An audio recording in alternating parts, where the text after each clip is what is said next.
বিকেলে বৃষ্টি নামছে টুপটাপ করে।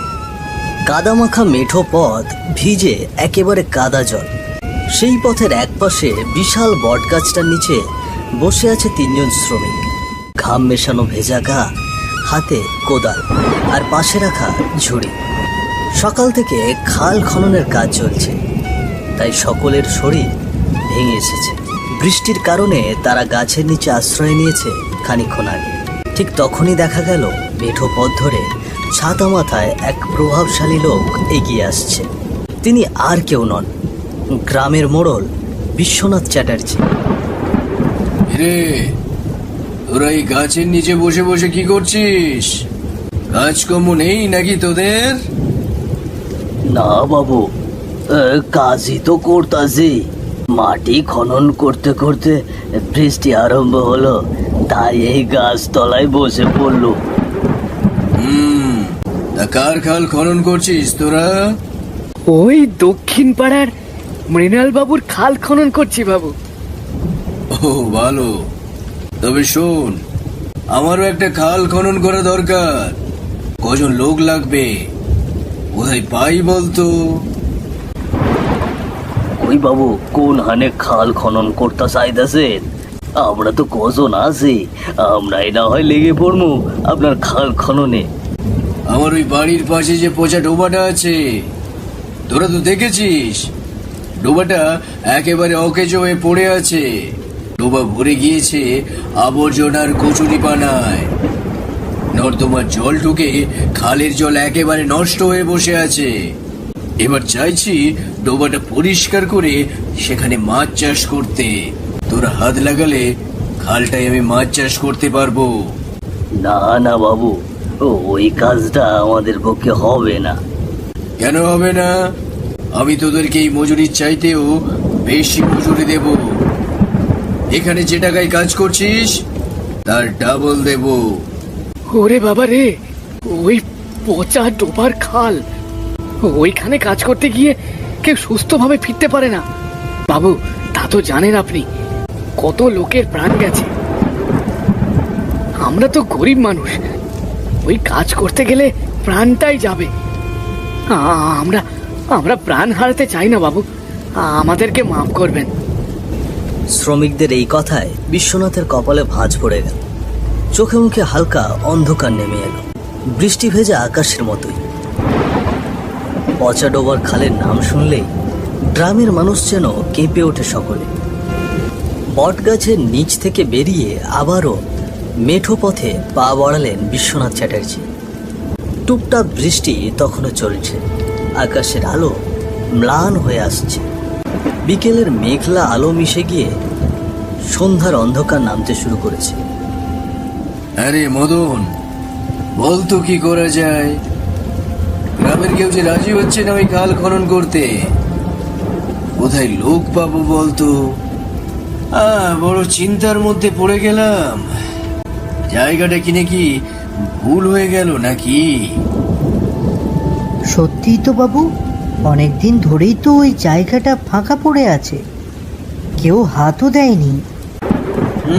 জায়গাটা যদি খনন করে মাছ চাষ করা যেত তাহলে কত আয় আসতো বলতো। জানি না গ্রামের লোকজন এখানে কাজ করতে এত কিসের ভয় পাচ্ছে। বাবু, গায়ের মানুষ বলে ওই খালে নাকি ভালো কিছু নেই। রাত হলেই নাকি অদ্ভুত আওয়াজ শোনা যায়। অনেকেই তো কথাও বলতে চায় না ওই জায়গার নাম নিয়ে। আবার অনেকে নাকি কাজ করতে গিয়ে আর ফিরে আসেনি। বৃষ্টি ভেজা সন্ধ্যার আলো আঁধারিতে দুজনের কণ্ঠস্বর মিশে গেল ব্যাঙের ডাকের ভেতর। মেঠো পথ এগিয়ে যাচ্ছিল, কিন্তু মোড়ল মশাইয়ের মনে ভয় না, বরং বাড়ছিল এক অদম্য কৌতূহল। কেন সবাই এত ভয় পায় পচা ডোবার খালকে? পরের দিন সকালের আলো ফুটতেই গ্রামের কাঁচা রাস্তা ধরে ধীরে ধীরে এগিয়ে আসছে এক গরুর গাড়ি। রাতভর বৃষ্টির পরে চারপাশ যেন ধুয়ে মুছে ঝকঝকে। ভিজে মাটির গন্ধ বাতাসে ছড়িয়ে আছে। গাছের পাতায় এখন টুপটাপ জল ঝরছে। দূরে দূরে কোকিলের ডাক শোনা যাচ্ছে। গাছে গাছে দোয়েল আর শালিক উড়ে বেড়াচ্ছে। সকালের কুয়াশার ভেতর দিয়ে মিষ্টি রোদ রাস্তা জুড়ে আলো ছায়া খেলা করছে। সেই রাস্তাতেই ধীরে ধীরে এগিয়ে আসছে এক গরুর গাড়ি। গাড়ি ভর্তি বাজারের মাল, কাঁচা সবজি, চাল, ডাল আরও নানান সামগ্রীতে বোঝাই। গাড়ির ওপর বসে আছেন গ্রামের মোড়ল বিশ্বনাথ চ্যাটার্জি। ধবধবে সাদা ধুতি, পাঞ্জাবি গায়ে, শান্ত ভঙ্গিতে চারপাশে সকালটা উপভোগ করছেন তিনি। গাড়ি চালাচ্ছে এক নতুন চেহারার যুবক, যাকে এর আগে গ্রামের লোকজন দেখেনি। রে, তোকে তো এই গ্রামে কখনো আগে দেখিনি। নতুন নাকি এই গ্রামে? হ্যাঁ বাবু, আমি নতুন। আমি পাশের গ্রামের লোক। এখানে একটা যাত্রী নিয়ে এসেছি। উনি সন্ধ্যায় বাড়ি ফিরবেন, তবে সারাদিন বসে থাকতে মন মানছে না। তাই ভাবলুম এই পথে আজ একটু গাড়ি চালাই। আজ সেই জন্যই এই পথে আসা। বেশ বেশ বেশ, তা তোর নাম কি? আগে ধলা কর্তা বাবু। তা বেশ। আচ্ছা ধলা, তুই কি জানিস তোর গ্রামে খাল খননের জন্য কোনো শ্রমিক আছে কিনা? মানুষের খোঁজ করছি কয়েকদিন থেকে, কিন্তু লোক পাচ্ছি না। আর পেলেও কেউ রাজি হচ্ছে না ওইখানে কাজ করতে। হ্যাঁ বাবু, আমার ছোট ভাই খননের কাজ করে। সেই তো খনন কাজে সর্দার। তার কয়েকজন সঙ্গীও আছে, ওরা সবাই একসঙ্গে খননের কাজ করে। আরে তাই নাকি? আমি এক খণ্ড জমি কিনেছি, একটা খাল আছে ওখানে, কিন্তু সেটা জল একেবারে পচে গিয়েছে। পচা ময়লা আবর্জনা নর্দমার জল প্রবেশ করে নোংরা হয়ে গিয়েছে। ভাবছি সব পরিষ্কার করে নতুন করে খনন করব, তারপর সেখানে মাছ চাষ করব। কিন্তু গ্রামের কেউ রাজি হচ্ছে না, সবাই ভয় পাচ্ছে। তা বাবু, ভয়ের কি আছে? এমন কি আছে সেই পচা ডোবাতে? অত বিস্তারিত জানি না, কিন্তু শুনেছি সেই ডোবাতে নাকি ভূত পেতের আগমন হয়। বেশ বেশ বাবু, গ্রামের মানুষ ভয় একটু বেশি পায়। তবে আপনি যদি মজুরি বাড়িয়ে দেন, আমি আমার ভাই আর তার সঙ্গীদের নিয়ে আসার ব্যবস্থা করব। তখন আর তারা আমার কথা ফেলতে পারবে না। মজুরি বাড়াবো, শুধু বলবি কাল সকালে যেন কাজে লেগে পড়ে, আর দেরি করে চলবে না। আগে ঠিক আছে কর্তাবাবু, আমি বলে দেব। কাল সকালেই ওরা হাজির হবে। গরুর গাড়ি ফাঁকা পথ ধরে এগিয়ে এলো মোড়ল বিশ্বনাথ চ্যাটার্জির বাড়ির সামনে। সকালের রোদ ঝলমল করছে, গাছের ডালে ডালে পাখিরা ডাকাডাকি করছে। ভিজে মাটির গন্ধে চারপাশ এখনো টাটকা। এই এখানেই দাঁড়া, এটাই আমার বাড়ি। গরুর গাড়ি থেমে গেলে বিশ্বনাথবাবু গাড়ি থেকে নেমে এলেন। তারপর চালকের কাছে এসে বললেন, তুই যেহেতু এই গ্রামে নতুন গরুর গাড়ি চালাতে এসেছিস, নে ভাড়াটা, সাথে বকশিসও দিলুম। গাড়িওয়ালা হাসি মুখে টাকা হাতে নিল, মুখ ভরা আনন্দ। বাবু, আপনার কৃপা। তাহলে ওই কথাই রইলো, তুই কিন্তু কালকে কাজের লোক পাঠিয়ে দিবি। আমার কিন্তু এই কাজটা হতেই হবে, যেভাবেই হোক খাল আমাকে কাটতেই হবে। আগে আগে বেশ কথা বাবু, আমি আজ আসি। এই হুশ হুশ, হট হট, ঘট, সামনে চল সামনে চল। গরুগুলোকে তাড়া দিয়ে গাড়ি এগিয়ে নিল। ঘন্টার টুংটাং শব্দ মিলিয়ে গেল কাঁচা পথের বাঁকে। সকালের আলো ফুটতেই চারজন শ্রমিক কাঁধে কোদাল আর হাতে মাটি কাটার ঝুড়ি নিয়ে মোড়ল বিশ্বনাথ চ্যাটার্জির বাড়ির সামনে হাজির হলো। তোরা এসেছিস? বেশ বেশ বেশ, খুব ভালো হয়েছে। খালটি খননের কাজ শুরু হবে এবার। খালটি নতুন প্রাণ ফিরে পাবে। চল চল, আমি তোদের খালটা দেখিয়ে দিই। হ্যাঁ মোড়ল মশাই, আপনি চিন্তা করেন না, মন দিয়ে কাম কইরা খালটারে নতুন কইরা তুলমু। সেখান থেকে বিশ্বনাথ চ্যাটার্জি তাদের সঙ্গে নিয়ে গেলেন গ্রামের সেই বহুদিনের পরিত্যক্ত স্থান পচা ডোবার খালে। চারপাশ গাছে ভরা ঝোপঝাড় আর মাঝখানে নোংরা জমা জলে ভরা খাল। বিশ্বনাথ চ্যাটার্জি খুশির হাসি হেসে সেখানে দাঁড়িয়ে শ্রমিকদের দিকে তাকালেন। শোন, তোরা আর দেরি না করে কাজে নেমে পড়। আগে আগে সব ময়লা আবর্জনা পরিষ্কার কর, তারপর তারপর খাল খনন শুরু কর। শ্রমিকরা মাথা নেড়ে সম্মতি জানিয়ে কাজে লেগে পড়ল। ধীরে ধীরে ঝোপ কেটে সরানো, মেশিন দিয়ে জল নিষ্কাশন, তারপর কোদালের আঘাতে মাটি খননের কাজ শুরু হলো। খানিকক্ষণ বাদে আকাশ হয়ে উঠল কালো। মুহূর্তের মধ্যেই ঝমঝম করে বৃষ্টি নেমে এলো। শ্রমিকরা কোদাল ফেলে তাড়াতাড়ি ছুটল মোড়লের বারান্দায় আশ্রয় নেবার উদ্দেশ্যে। বারান্দায় বসে সবাই কপাল মুছছে। বৃষ্টির ধারা তখনও ঝিপঝিপ করছে। এই ভরা বৃষ্টিতে তো আর এখন আর কাহাল খনন করা সম্ভব নয়, জমে থাকা জলেই কাজটা আটকে যায়। এমন সময় মোড়ল বিশ্বনাথ এগিয়ে এসে দীর্ঘ স্বরে বললেন, যে করেই ও কাজটা আজ শেষ করতে হবে। বৃষ্টি ছেড়ে দিলে আবার কাজ শুরু কর। ঘন্টার পর ঘন্টা বৃষ্টি হলো।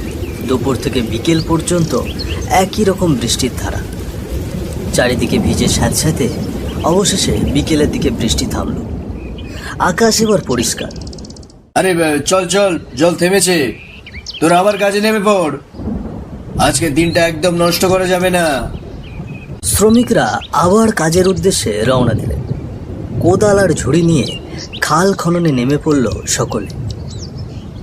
সূর্যের আলো ফিকে হতে হতে আকাশে সন্ধ্যার ছায়া নেমে এসেছে। চারপাশে ঝোপঝাড় থেকে ঝিঁঝির ডাক ভেসে আসছে। শ্রমিকরা ক্লান্ত, কিন্তু কাজ চালিয়ে যাচ্ছে অনবরত। তখন খালের পাড় থেকে মোড়ল কড়া গলায় বললেন, সন্ধে হলেও তোরা খাল কাটার কাজটা আর একটু এগিয়ে নে, আমি তোদের মজুরি বাড়িয়ে দেব। তাহলে তো মোড়ল মশাই, আমরা আজই কাজটা আরো জোরে ধরব। মজুরি বাড়াইলে মনে আরো খুশি আসবে। খালের ভেতর কোদালের শব্দ, ঝুড়ি ভরে মাটি ফেলার শব্দ, সব মিলিয়ে সন্ধ্যার আঁধারে নতুন প্রাণ ফিরে পেতে শুরু করলো পচাডোবার খাল। এবার সন্ধ্যা ঘনিয়ে অন্ধকার নেমে এসেছে। খালের শ্রমিকরা খনন কার্য চালাচ্ছে। চারপাশে ঘন অন্ধকার নেমে এসেছে। শুধু জোনাকির ক্ষীণ আলো ঝিকমিক করছে। এমন সময় হঠাৎ শ্রমিকদের একজন, তার নাম হরিদাস, কোদাল নামিয়ে বলল, এই আমি একটু আসছি রে, তোরা কাজ কর। জলদি আয়, জলদি আয়, আরো অনেক কাজ বাকি আছে। হরিদাস খালপাড়ের ঝোপের দিকে হাঁটতে শুরু করলো। চারিদিক নির্জন, নিশুতি অন্ধকার। হাওয়ার ঝাপটা এসে কানে কানে যেন কি সব ফিসফাস করে বলছে। হরিদাস থেমে গেল। ঝোপের মধ্যে থেকে কানে ভেসে এলো ফিসফিস করে কথার আওয়াজ। পেছনে শুকনো পাতার উপর দিয়ে কারো পায়ের শব্দ।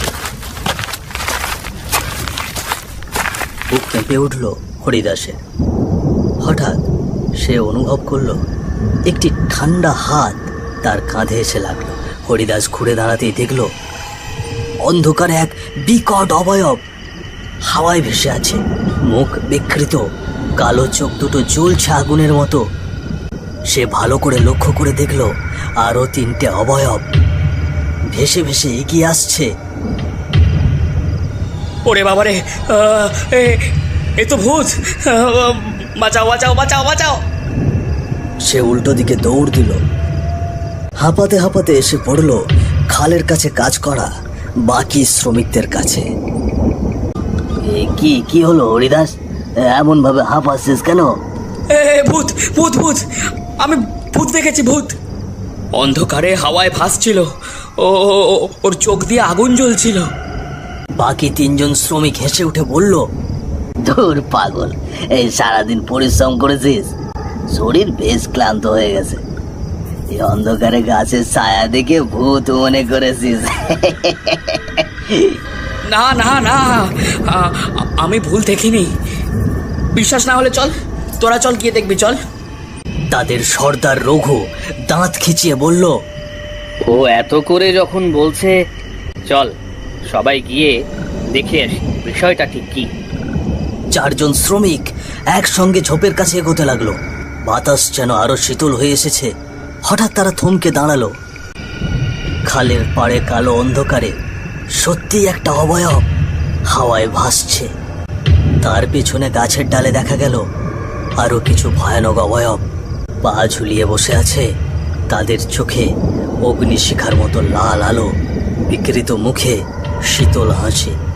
তোরা যদি বাঁচতে চাস এখান থেকে চলে যা, খাল কাটবি না, এখানে কাজ করবি না, পালা বলছি। হাসির আওয়াজটা যেন কানে গেঁথে যায়। গাছের ডাল দোলে উঠল হাওয়ায় শীতল কাঁপুনি। ওরে বাবারে, সত্যি তো!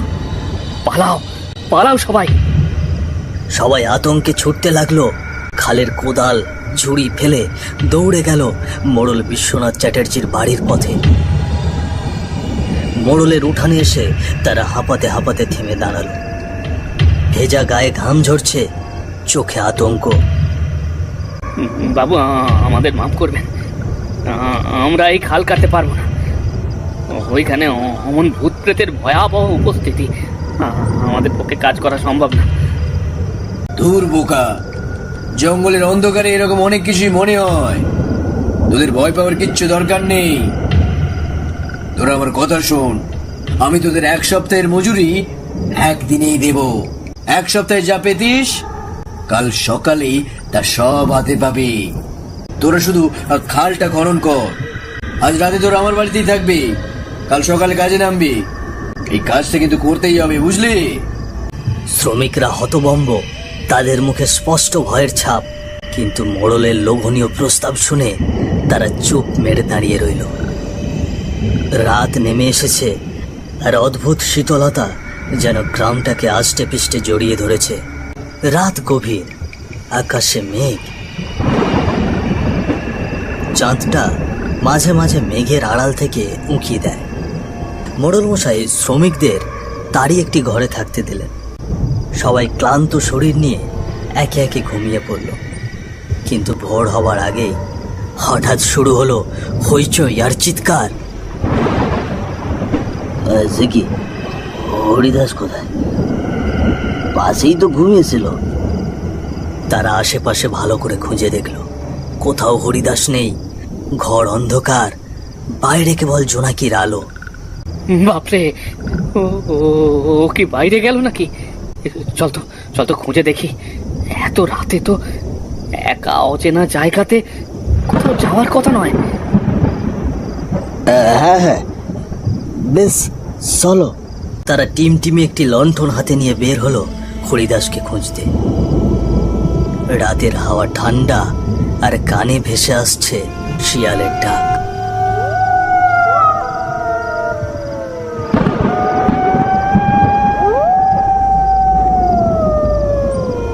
পাতা মচমচে শব্দ করছে পায়ের তলায়। তারা সামনে দেখতে পেল একখানা পায়ের জুতো। সেটা অনুসরণ করে আরেকটু এগোতেই পেল একখানা গায়ের জামা। এই জামা তো হরিদাস পড়েছিল। তাহলে কি? হঠাৎ এক ভয়ঙ্কর গন্ধ, কাঁচা রক্তের গন্ধ নাকে এলো। সবাই থমকে দাঁড়ালো। এই তো জুতো, জামা, এইসব হরিদাসেরই তো। আর এই গন্ধটা কিসের রে? ধীরে ধীরে তারা আরো সামনে এগিয়ে যেতে লাগলো। কিছুটা সামনে এগোতেই তাদের চোখে পড়ল হরিদাস মাটিতে লুটিয়ে পড়ে আছে। তার নিথর শরীরের আশেপাশে ঝুঁকে আছে কিছু কালো অবয়ব, দাঁত বসাচ্ছে তার গলায়। তারা মাংসগুলো চিবোচ্ছে, রক্ত ঝরছে গড়গড় করে। তোদেরকে বলেছিলাম না তোরা এখান থেকে চলে যা, তোরা শুনলি না? আর এখন আমাদের হাতে মরবে তোরা।